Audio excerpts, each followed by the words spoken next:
What's up, everybody? Happy Monday. Got my Wrestling Mindset shirt on. And Wrestling Mindset sent me some shirts to give away to you guys. So anyone who likes this post is eligible to win a t-shirt. I'll pick one of them probably tomorrow at some point, and I will mail it out. And I have, I think, 4 or 5 of them. So I can do this 4 or 5 weeks in a row. So thank you guys, as always, Wrestling Mindset, for sponsoring us. You guys put out fantastic stuff all the time. I catch your Twitter, catch your Facebook, good stuff. So today I am going to talk about keeping kids interested, building your program, and keeping kids constantly getting better over time, and then obviously the hurdles that they may hit or need to overcome, I guess, if that's the topic, if that's what you want to put it. So, I had one funny story, and then this snowballed into a few different people asking, but a guy said, "Yeah, I went to this is not about AW Heartland. It's actually about one of the different AWAs." He said, "I went to this one club, and we would only go once or twice a week, but afterwards, my son would never, ever, ever want to go back." He said, "So sometimes I wouldn't be able to get him to go back for a month." Okay, and he said, since we joined AWA, not Heartland, a different one, I've never had that issue one time. And so this just goes to the point that we always say is, wrestling may not be fun in the most common sense of the word, but there has to be a sense of enjoyment, a sense of fulfillment of the practice. As we'll talk about how to cultivate that, or the kids aren't going to come back. And if the kids don't come back, the kids can't get better. It's pretty simple. If the kid didn't want to show up to practice for a month, how's he going to get any better? He's just not, right? And that person was making the practices so unenjoyable that a kid is going to say, I don't want to come back for an entire month. Obviously, over the long run, that kid's going to miss a lot of practice, not going to get a lot better. And generally speaking, those coaches who have those type of mentalities will blame it on the kid. The kid doesn't want it enough. He's just not good enough. Well, we don't generally see that at AWA because we generally speaking, make practices enjoyable. And so, what does that mean? That doesn't mean we're playing games all the time and having fun. We did play a game tonight, day after Freestyle State, so we played some Ultimate Frisbee. But generally speaking, we don't play any games. We get down to business. But I think a couple things that are really important. Hey, Randy, how you doing? Glad you're tuning in. See you tuning in frequently. It's fantastic. So, number one, treating the kids with a high level of respect. So there's this... You don't necessarily have to be friends with the kids, right? But you don't also have to be an authoritarian figure. So you have to treat them with respect, know their name, hi, blah, blah, blah, how you doing? A new kid actually just questioned me today, and they said, they're only been there for a little bit, and I said, hey, what's up? And they said, you don't remember my name, do you? Boom. Nailed it. JJ, nailed it. Okay. They want to have a sense that you care about them and that you respect them. That's number one. Number two, they want a sense of purpose, right? And so that's, I always talk about kind of the college wrestling thing, something we push on our guys. So, but generally speaking, the kids want to have a sense of purpose. And that's, there were some older people say kids say they don't want to work that hard. I don't buy it at all. I don't see it. I see kids come and work hard every single day and way harder than they were working 20 years ago. Because 20 years ago, I was the only dude wrestling year-round in this area, and now we got a whole boatload of them all the time. And so, they got to have a sense of purpose, sense of fulfillment, and generally speaking, I see kids work harder today than they were 20 years ago, at least in the sport of wrestling. So anyone who says kids don't want to work hard today, they're a moron. And another kind of funny story is about that, I brought that first mention about the kid don't want to practice. I was talking to this other club coach, and this is maybe 2 years ago. Yeah, we have a good club. We got 48 kids. And actually, they had some really tough kids. He said, but we only have 3 kids above the age of 11. And their 10 and under team was hammers. But it's like, should that not be a gigantic freaking red flag to you? That very, very few of your kids are making it past 11 years old. Shouldn't they be like, holy crap, what am I doing wrong that no one wants to stick around? And so funny enough, I actually, I was at the academy tonight, and I knew I was going to give this talk, and so I saw some old posts that I saw 2013 and 2014 camp posters where we had the whole picture of the team. It was first of all, it was cute seeing some of our 15-year-olds that were 10 and they were little babies then. That was hilarious. But it was also so awesome to see what a huge percentage of the kids that are still with it. I mean, I want to say of the 2 pictures I looked at, 90% of the kids either are still wrestling or finished high school wrestling, right? So they became seniors. They grew, they got older. And of those kids who graduated, a high percentage of them wrestled in college. So, it's just fantastic seeing that what we're preaching was coming to fruition. Jesse, is there a recognition program in AWA? We fight it a ton in our club. I don't know what you mean by a recognition program. Obviously, we try to give recognition around, a state event, a national event, on social media, that kind of thing. Today we had a couple kids on the Flow Big Board, so I gave them some recognition for that. But we don't necessarily have a formal recognition program of any sort. We in the beginning when we opened AWA, we tried to do like a band system, like a jiu-jitsu belt system, and it was a lot of work. And the thing about wrestling that's maybe different than a karate or taekwondo is these kids are competing frequently, and so they said, well, I kicked Billy's butt. Why is Billy higher than me?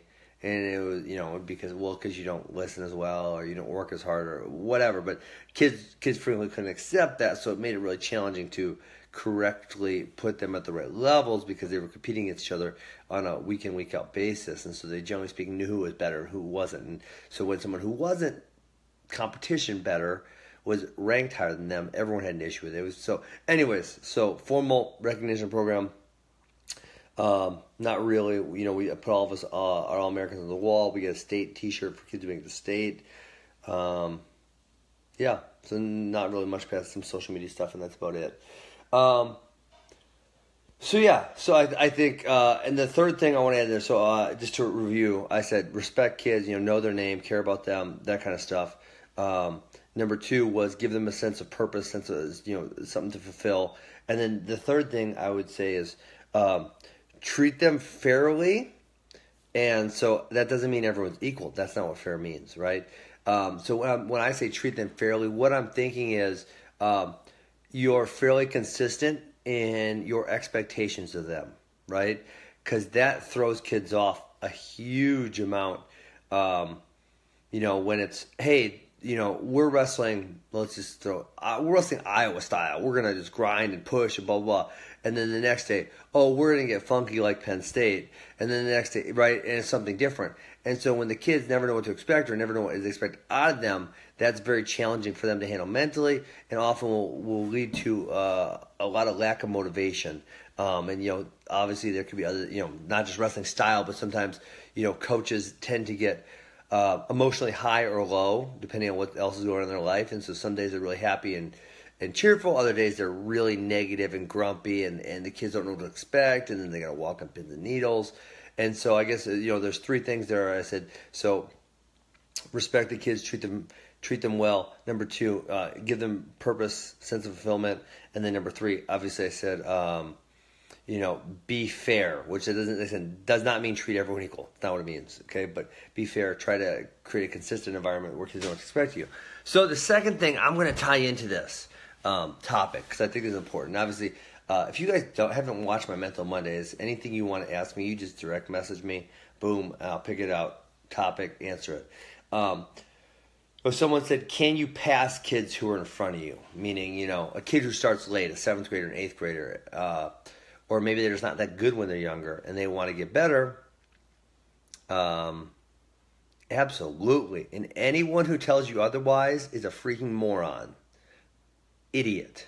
Don't ever listen to that person ever again for anything. And so, I was thinking about my own career. And actually, so this portion of the Mental Monday I talked to my athletes about today because I think the other stuff doesn't really apply to them. It's more coaching, parenting type stuff. This stuff did apply to them. And if you heard me talk before, I probably talked about this. I was 0-2 at Fargo. I didn't score a point my first year. I lost 10-0, 10-0. Did not win a match. Okay, I'm 14, 15 years old. Freshman year of high school, 15 probably. Or after. My sophomore year, we went to the junior dual tournament. I went 3-8. I was starting to get a little more competitive against these guys. but I was 3-8. You know, it's not very good at all. And then I remember my senior year of high school, I lost to Matt Harrington and I lost to Matt Palmer, both very good wrestlers. And, you know, I was getting pretty good my senior year of high school, but I lost to both those guys. Then, again, my freshman year in college, my redshirt year, I lost to Matthew Harrington again at the Midlands, and I went 1-2 at the Midlands. Didn't even come close to placing. So at this point, this is not like this high school phenomenon like some guys are, you know, some kids are coming out and they're so ready right now. That wasn't me, right? And so then 4 years later, when I'm pinning Matt Palmer and Matt Harrington, and they're good wrestlers still, they were both All-Americans, but when I'm pinning them in the first period and lighting the world on fire, and everyone's saying, oh my God, he's so talented, he's so blah, blah, blah. It's like, guys, no, I'm not. I'm absolutely not. You weren't saying this about me 4 years ago when these dudes were beating me. You weren't saying this about me 6 years ago when I was going 3-8 at the junior duels. And because I've worked my ass off for the last decade, now you're starting to say I have something you call talent. No, it's bogus. So when I was 14, I decided I was going to wrestle year-round. And when I was 23, people said I was talented. It's just not how it works. Okay? I caught a lot of people in front of me because I was willing to do the work. So the other thing about this topic is if the best guys are up here and you're down here. So first of all, you have to figure out what are they doing. And I'll just pick out a few guys from my academy. The guys who were Cadet All-Americans last year, Abe Medora, Keegan O'Toole, Josh Otto, and there's others, but I can't name every single kid. They work very hard. That's why they are doing so well. That's why they're having so much success. And so if you're below them, and they're not number one in the country yet, so they're chasing some other people. But if you're below them and you want to catch them, you got to at least match their work ethic. You got to know what they're doing, and you got to be willing to put in their work. Because these dudes are coming to practice every single day. They're not messing around in practice. They're getting to work every single day. They're staying after practice and working every single day without, I don't ask, Coach Benson doesn't ask, their parents don't ask. They're just getting to work. They just love to work. They love to get better. They have a sense of purpose, and they want their dreams to be fulfilled, so they're getting to work. And so if you're below them and you want to catch up to them, you at least have to match what they're doing. And then you got to go above it. And that's where I was willing to go, and that's why I went from 0-2 at Fargo to 3-8 at junior duels to get my butt kicked by those guys, to then pinning them. Because I was willing to do that. I didn't get off the mat. I was on the mat damn near every single day of the year. And so that's why when I wrestled for 9 years straight, like, guys, and I'm being very, very literal about this. Very literal. Every single day I'm on the mat. For 9 years straight. And then people are going to tell me I have talent? Beat it. Get lost. That ain't true. So, anybody can catch anybody. I've seen kids go from way down here to way up here. It can be done. But some of those kids who say, these kids are up here and I just started here, they don't really want it that bad yet. They got to figure out what that work ethic is like. They got to figure out what that feels like to really want something really badly.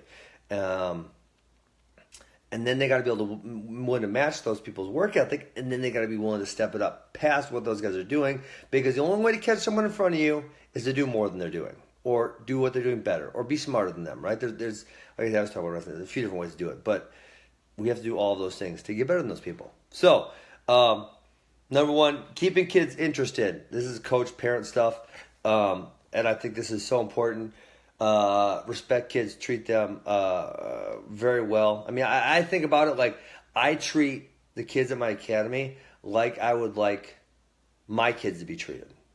And then, you know, sometimes that's tough love. Sometimes that means saying, you got your head up your butt, you're not doing what you should be doing, and you need to do a little better. That's fine. Tough love's fine. As long as there's some love there. As long as you're just not being an a-hole, because then that's when they're going to turn out. Number two, give the kids purpose, sense of fulfillment. And then number three, a fairness, a consistency to yourself so the kids know exactly what to expect out of you on a daily basis. And the second question, can you get better and pass the kids in front of you? Abso-freaking-lutely, but you have to be willing to do at least what they're doing, if not more than what they're doing, and that's how you're going to catch them.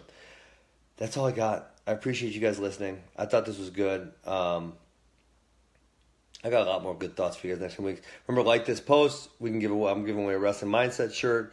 And that's all I got for you guys. I will see you later.